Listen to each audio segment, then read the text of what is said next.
Hola, clase. Today we're going to talk about gender in Spanish. So, one of the main differences that always throws students off when learning Spanish is that it has gender, okay? Everything in gender, every noun, okay? A noun is a person, place, or thing, if you didn't know that. Okay, every noun has gender, okay? This paper has gender, my shirt has gender, everything has gender. So, today we're going to talk about gender. I don't need you to, like worry yourself of why it's like that, okay? That's just language, okay? And really, English is one of the only languages that doesn't do this. So, I know it's different to us, but let's just learn it how it is and not question it so much, okay? On Google Classroom, on your lesson plans, I have the notes for masculine and feminine, and that's what we're going over, okay? All right, so what is a noun? Okay, a noun is a word used to identify people, animals, places, things, or ideas. Okay, unlike English, all Spanish nouns have gender, meaning they are considered either masculine or feminine. Okay, masculine.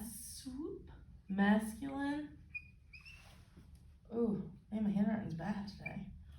Or feminine. Okay.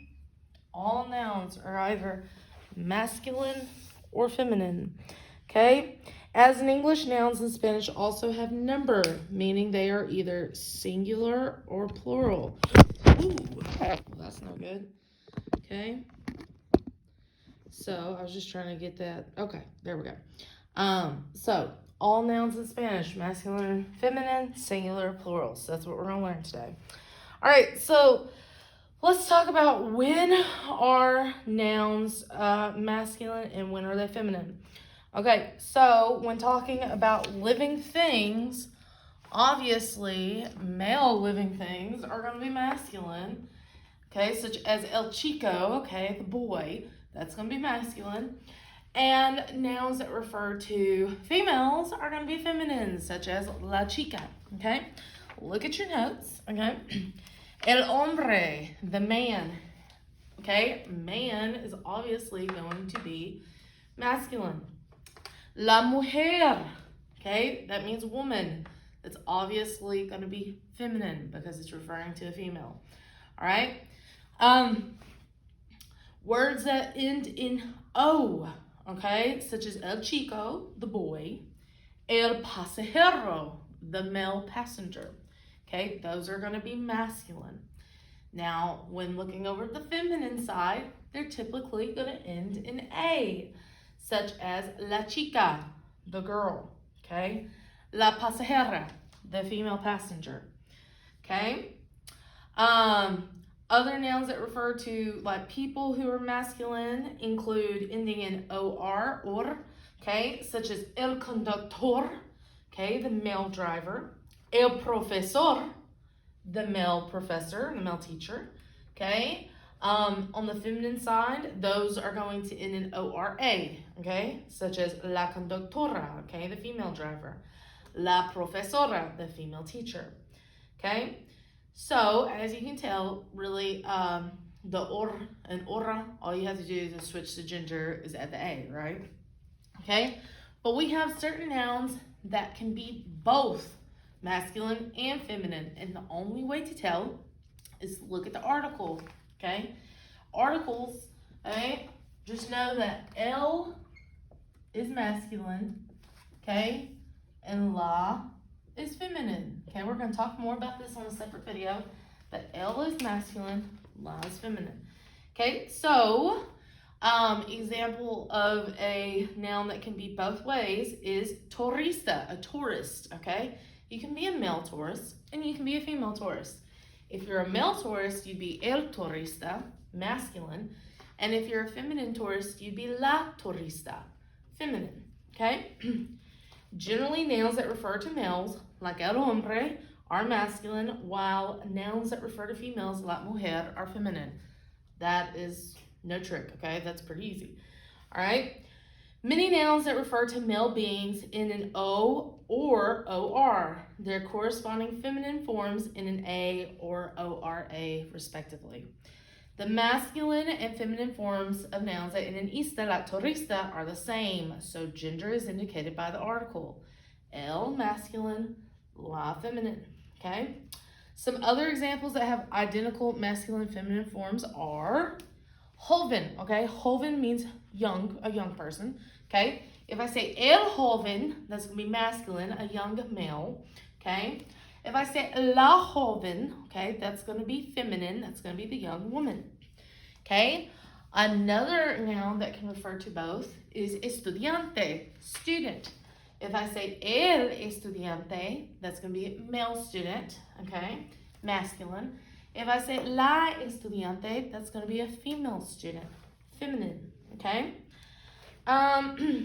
Please be sure you know what a cognate is. I talk about cognates all the time. On the bottom of your notes, it says, make note of cognates in Spanish or words that sound the same as their English counterpart. A cognate is a word in Spanish that looks like the English word, okay?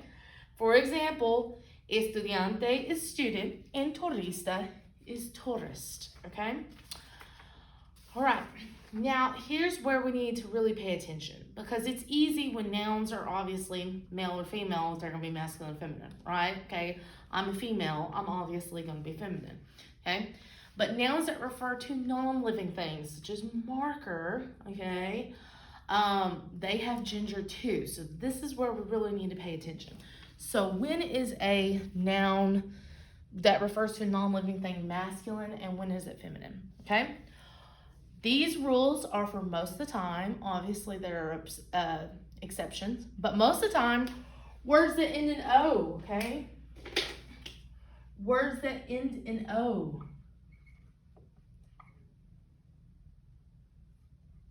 Okay?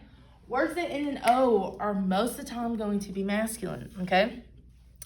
Some examples from your vocabulary are el cuaderno, the notebook, el diario, the diary, el diccionario, the dictionary, el número, the number, and el video, the video, okay? All those words end in O, and they're all masculine, okay? Now coming over to the feminine side, okay? Words that end in A are typically feminine, okay? So most of the time you can look at a word, if it ends in O, it's going to be masculine, and if it ends in an A, it's going to be feminine. Some of your typical feminine nouns from your vocabulary are la cosa, the thing, la escuela, the school, la computadora, the computer, la maleta, the suitcase, and la palabra, the word, okay? So this is rule 1 for determining if it's masculine or feminine. Okay, there are some exceptions. Okay, let's look at the next one. Ending in MA, okay? Ending in MA. The reason why this one's going to be tricky for you is because you're just going to see that A and you're going to think, ooh, feminine, ends in A. But if it ends in an MA, it's going to be masculine, okay? Here's how I tell students to remember. MA, masculine, okay? Masculine, all right? Some examples are el problema, the problem, and el programa, the program, okay? So this is a tricky one. You have to pay attention. So if a word ends in A, typically feminine, but you have to look and see if it's an MA, because if it's an MA, it's masculine, okay? Now coming back over to feminine, okay? Words that end in sion, okay? Ending in, well, I keep on changing how I'm doing all this, but sion, okay? Sion, which is like our English equivalent to T-I-O-N,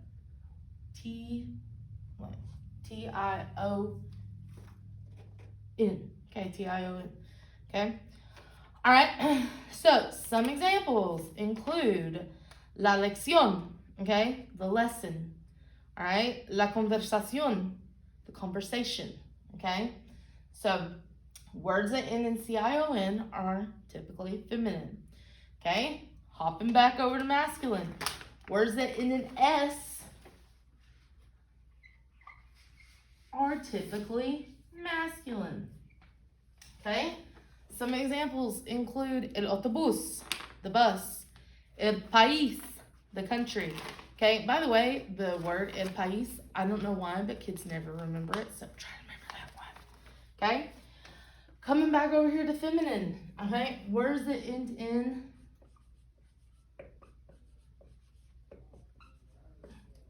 Dad. Okay? And when you think about that, we think dad, is, dad, masculine.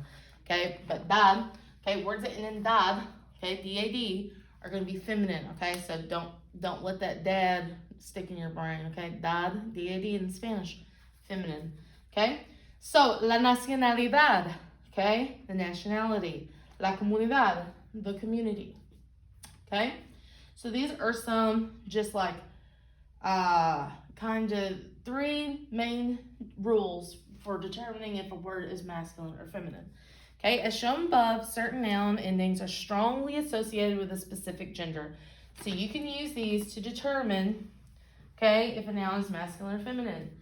Because the gender of nouns that refer to non-living things cannot be determined by foolproof rules, okay, you should memorize the gender of each noun you learn. It is helpful to memorize each noun with its corresponding article. L for masculine, la for feminine, okay? Another reason to memorize the gender of every noun is that there are common exceptions to the rule of gender, okay? So we have 3 exceptions that we're learning right now, okay? They do not follow these rules, okay? They're rule breakers, okay? Number 1, el mapa, okay? You look at the word mapa and you think, oh, that ends in an A, so it should be feminine, okay? No. El mapa. Mapa is masculine, okay? This way. Masculine, all right? Another one, mano, okay? Mano, which means hand, okay? Mano ends in an O, so we want to think it's masculine, but it's feminine. La mano, okay? La mano. And last one is dia, day, okay? Dia ends in an A, but it's masculine, okay? El dia. That's why we say buenos dias instead of buenas, okay? Because dia is masculine. All right, so those are our 3 rule breakers. 3 rule breakers. You just got to memorize them. There's no tricks to them, okay? El dia. Dia is masculine. That means day, okay? La mano, okay? Hand, feminine. And then el mapa, map, okay?